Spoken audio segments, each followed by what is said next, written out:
নওগাঁর মহাদেবপুর উপজেলার ৮০ বছরের বৃদ্ধা সুফিয়া বিবি জীবন সন্ধ্যায় এসে ৫ সন্তান থাকার পরও আশ্রয় মেলেনি তার কারো ঘরে।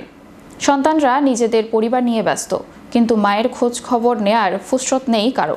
ফলে ভাঙাচোরা এক ঝুঁকিপূর্ণ কুঁড়ে ঘরই তার এখন শেষ ঠিকানা। ইফতারের সময় ঘনিয়ে এলেও তিনি জানেন না কি খাবেন।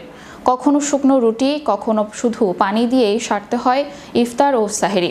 অথচ তাতে কোনো আফসোস নেই এই মায়ের। তিনি সবকিছু মেনে নিয়েছেন ভাগ্যের লিখন ভেবে। এই হৃদয় বিদারক সংবাদ সম্প্রচার করে বেসরকারি টেলিভিশন ডিবিসি নিউজ। এরপর সৌদি আরব প্রবাসী আব্দুল মতিন মৃধা এর সার্বিক সহযোগিতায় বৃদ্ধা সুফিয়ার পাশে দাঁড়ায় ইকরা সুন্নাহ ফাউন্ডেশন।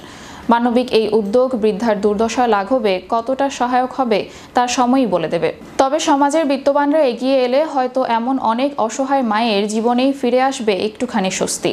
ইকরা সুন্নাহ ফাউন্ডেশনের প্রতিষ্ঠাতা সভাপতি আব্দুল মতিন মৃধা চ্যানেল ইউরোপকে জানান, আমি গত রাত্রে ডিবিসি সংবাদে দেখতে পাই আমাদের নওগাঁ জেলার মহাদেবপুর উপজেলায় একটি বৃদ্ধে না খেয়ে রোজা রাখছে, ওনার বাড়িতে খাদ্য সামগ্রী নাই, এরকম একটা নিউজ আমার কানে ভেসে আসে। আমি নিউজটা দেখে আমার ইকরা সুন্নাহ ফাউন্ডেশনের সকল সদস্যকে নির্দেশ দিলাম ওই বৃদ্ধাকে ১ মাসের খাদ্য সামগ্রী প্রদান করার জন্য এবং সঙ্গে ঈদ সামগ্রী বিতরণ করার জন্য।